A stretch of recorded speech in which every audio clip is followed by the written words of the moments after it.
Hi guys, welcome to Decibel Autohub. இன்னைக்கு பார்த்தீங்கன்னா ஒரு நெக்ஸான் வந்திருக்கு. இந்த கஸ்டமரும் பார்த்தீங்கன்னா அவரும் வெளியூர் கஸ்டமர் தான். ஃபாரினில் இருக்கார், பட் இந்த கார் வந்து இங்கே லோக்கலில் யூஸ் பண்ணுறாங்க. இதில் பார்த்தீங்கன்னா நம்ம பேக்கேஜ் யூஸ் பண்ணிருந்தோம். எகைன் இந்த கஸ்டமரும் அப்படி தான். ஏன்னா அவர் பார்க்க கூட இல்லை, எதுவுமே சொல்ல, வண்டி விட்டார். அவங்களோட அண்ணன் வந்தார் வண்டி எடுத்துகிட்டு. கஸ்டமர் எல்லாமே ஃபோனில் தான் பேசினார். இது பட்ஜெட்டு சேம் எகைன் நம்ம ரேபிட் வீடியோ மாதிரியே தான். அதை பார்த்துட்டு சரி இதே போடுங்க, எனக்கு இதே மாதிரியே இருக்கட்டும், எந்த இதுவும் எக்ஸ்ட்ரா எதுவும் வேண்டாம், சேம் அதை அப்படியே ஃபாலோ பண்ணுங்கள். எனக்கு அடிஷ்னலாக தேவைப்படுறது ஒரு டிவிஆர் தேவைப்படுது, அது மட்டும் அடிஷ்னலாக ஆட் பண்ணுங்கள். அப்போ ஒரு ஃபாக் ப்ரொஜெக்டர் ஒன்று இன்ஸ்டால் பண்ணி கொடுங்கன்னு கேட்டார். ஸோ அப்படியே ஏன்னா அவர் எந்த வித இதுவும் கேட்காதனால நம்ம அப்படியே போட்டுவிட்டோம் அப்படிங்கிற கான்செப்ட் இல்லை. ஏன்னா அது ஒரு ப்ரூவன் பேக்கேஜ். அந்த ப்ரூவன் பேக்கேஜுக்கு நம்ம திருப்பி அது ஒரு எக்ஸ்ப்ளனேஷன் கொடுக்க வேண்டியதில்லை. ஏற்கனவே நம்ம 2-3 வண்டி போட்டுட்டோம், அது எல்லாமே இந்த கஸ்டமர் 100% சாட்டிஸ்ஃபை ஆனதுனால அந்த பேக்கேஜ் அப்படியே ஃபாலோ பண்ணுறோம். ஹெட் யூனிட் பயணியரோட 6650 ப்ரூவன் ஹெட் யூனிட். அதை பற்றி நம்ம நிறைய டிஸ்கஸ் பண்ணிட்டோம். ஸோ அதை பற்றி ஒன்றும் சொல்ல வேண்டிய அவசியம் இல்லை. ஒசைலோட ஃப்ரண்ட் காம்பரண்ட்டு, பின்னாடி கோஆக்சில், தென் இது ஒரு அசைலோட ஹேண்ட்மேட் மிட் ரேஞ்ச் ஆட் பண்ணியிருக்கேன் ஃபார் 3 வேக்கு. சப்வூஃபர் பார்த்தீங்கன்னா இதில் கிக்கர் சப்வூஃபர் யூஸ் பண்ணியிருக்கோம். Mono amplifier sound booster. DSP பார்த்தீங்கன்னா நம்ம இன்வெர்ஸ் ப்ராடக்ட்னா நம்ம இம்போர்ட் பண்ணால் 10 channel DSP with 10 channel amplifier. இந்த டிஎஸ்பி பொறுத்தளவுக்கு பார்த்தீங்கன்னா இது ஏன் நம்ம இந்த டிஎஸ்பி இதில் வந்து நம்ம பேக்கேஜில் யூஸ் பண்ணுறோம் அப்படின்னா, நம்ம இந்த ஓவரால் காஸ்ட் இந்த பட்ஜெட்டில் நம்ம பண்ணணும் அப்படிங்கிற கான்செப்ட். அதில் வந்து ஒரு சின்ன குவாலிட்டி காம்ப்ரமைஸ் கூட கிடையாது. ஏன்னா அதில் யூஸ் பண்ணுற டாக் சிப் பார்த்தீங்கன்னா ஏகேஎம் மாடல். ஸோ இதை கஸ்டமைஸ் பண்ணி தான் நம்ம அதை கொண்டு வந்திருக்கோம். ஒரு ஆப்டிமல் ரிசல்ட்டை வந்து இந்த ப்ரைஸில் நம்ம கொடுக்கணும் அப்படிங்கிற ஒரே இதுக்காக தான் இந்த டிஎஸ்பி யூஸ் பண்ணுறோம். இங்கே இன்னொரு பெரிய அட்வான்டேஜ்னால் அதில் இன்டர்னல் ஆம்பிளிஃபையர் இன்னும் கொஞ்சம் பெட்டராக இருக்குது. இப்போ நீங்கள் அடுத்த இப்போ மார்க்கெட்டில் அவைலபிளாக இருக்கிற நக்கமிச்சி, ஆம்கியோ இந்த மாதிரி டிஎஸ்பிஸில் இருக்கிற இன்டர்னல் ஆம்பிளிஃபையரை விட அதோட பவரோட இது இன்னும் பெட்டராக பர்ஃபார்ம் பண்ணுது. அதனால தான் இந்த டிஎஸ்பி நாங்கள் யூஸ் பண்ணுறோம் எங்கள் பேக்கேஜில். ஏன்னா சவுண்ட் சிக்னேச்சரும் பெட்டராக இருக்குது, ஏகேஎம் சிப்ஸ் யூஸ் பண்ணதுனால குவாலிட்டியாக இருக்குது. ஸோ அதனால் இந்த டிஎஸ்பி நம்ம யூஸ் பண்ணுறோம். இந்த ப்ரைஸ் பாயிண்ட்டுக்குள்ளே இந்த ஓவரால் 3 ஆக்டிவ் செட்டப் வந்து நம்ம கொடுக்கணும், ப்ராப்பர் ஸ்டேஜ் டியூனிங் கொடுக்கணும் அப்படிங்கிறத தான் இதை யூஸ் பண்ணுறோம். இது இல்லாமல் நம்ம இப்போ நீங்கள் இந்த நாகமிச்சி, ஆன்கே இதெல்லாம் நம்ம யூஸ் பண்ணும்போது கண்டிப்பாக ஒரு எக்ஸ்டர்னல் ஆம்பிளிஃபையர் யூஸ் பண்ண வேண்டிய சுச்சுவேஷன் நம்ம வரதெல்லாம் போடுறோம். ஏன்னா அந்த மிட் ரேஞ்சுக்காகட்டும், இந்த மிட் ஊஃபர்ஸ்க்காகட்டும் அந்த இன்டர்னல் ஆம்பிளிஃபையர்ஸ் எல்லாம் பத்துறதில்லை. ஸோ அதுக்காக தான் நம்ம வந்து ஒரு எக்ஸ்டர்னல் ஆம்பிளிஃபையர்ஸ் வந்து மல்டிபிள் ஆம்பிளிஃபையர்ஸ் இங்கே யூஸ் பண்ணால் கண்டிப்பாக அந்த காஸ்ட் வந்து ஜாஸ்தியாகும். ஸோ அதனால தான் அதெல்லாம் அவாய்ட் பண்ணுறதுக்காக தான் இந்த டிஎஸ்பி நம்ம யூஸ் பண்ணுறோம். ஏன்னா அது பேர் இல்லாத டிஎஸ்பியாக இருக்குது, இதை நம்ம ப்ரொமோட் பண்ணுறாங்களே அப்படிங்கிற மாதிரி நீங்கள் என்றைக்குமே நினைக்க வேண்டாம். என்னோட அவுட்புட் குவாலிட்டி ப்ரூவன், அதுவும் இல்லாமல் இமீடியட் ரீப்ளேஸ்மெண்ட் பார்த்தீங்கன்னா உங்களுக்கு இதில் வாரண்டியும் பார்த்தீங்கன்னா 1 இயர் ரீப்ளேஸ்மெண்ட் வாரண்டி கொடுக்குறோம். 1 இயர் கம்பெனி வாரண்டி இல்லை, ரீப்ளேஸ்மெண்ட் வாரண்டி. பொருள் போச்சுன்னா இமீடியட் நீங்கள் கொண்டு வரீங்கன்னா இமீடியட் ரீப்ளேஸ்மெண்ட் கொடுத்துட்றேன். ஸோ அந்த ஒரு கேரண்டி என்னால் கொடுக்க முடியும் இந்த ப்ராடக்ட் பொறுத்தளவுக்கு.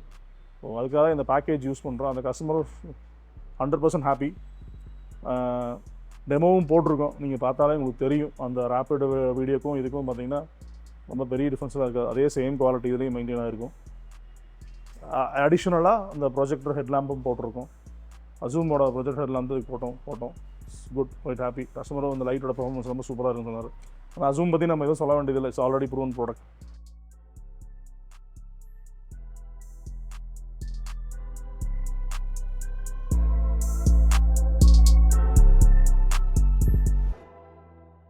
டெமோவும் போட்டிருக்கோம், பாருங்கள். உங்களுக்கு ஏதாவது இதை பற்றி அடிஷ்னலாக டீட்டெயில்ஸ் ஏதாவது வேணும்னா பிங் பண்ணுங்கள். இந்த டிஎஸ்பியோட ஸ்பெக் கூட நான் ஷேர் பண்ணுறேன். இளைய நிலா ஒழிகிறதே இதயம் வரை நனைகிறதே உலா போகும் மேகம் கனா காணுமே விழா காணுமே வானமே இளைய நிலா ஒழிகிறதே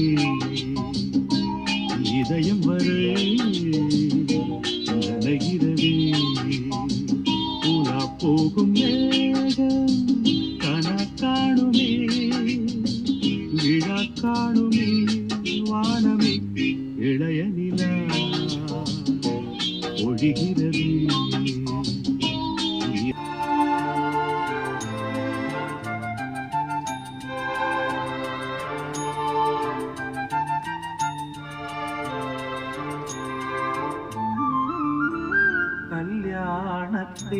நிலா காய்ச்சாத பால் நிலா நீதானே வானிலா என்னோடு தீயாத வெண்ணிலா உன் காதல் கண்ணிலா ஆகாயம் மண்ணிலா கல்யாண தேனிலா காய்ச்சாத பாலினா இஞ்சி ஈடு பழகி மஞ்சச்சேவ பழகி கள்ளச்சீரி பழகி மறக்க மன கூடுதில்லையே மறக்குமா மாம எண்ணோ மயக்குதே பஞ்சவர்ணோ மடியிலே ஊஞ்சல் போடுமா நேவா இஞ்சி ஈடு பழகி மஞ்சச்சேவ பழகி கள்ளச்சீரி பழகி மறக்க மன கூடுதில்லையே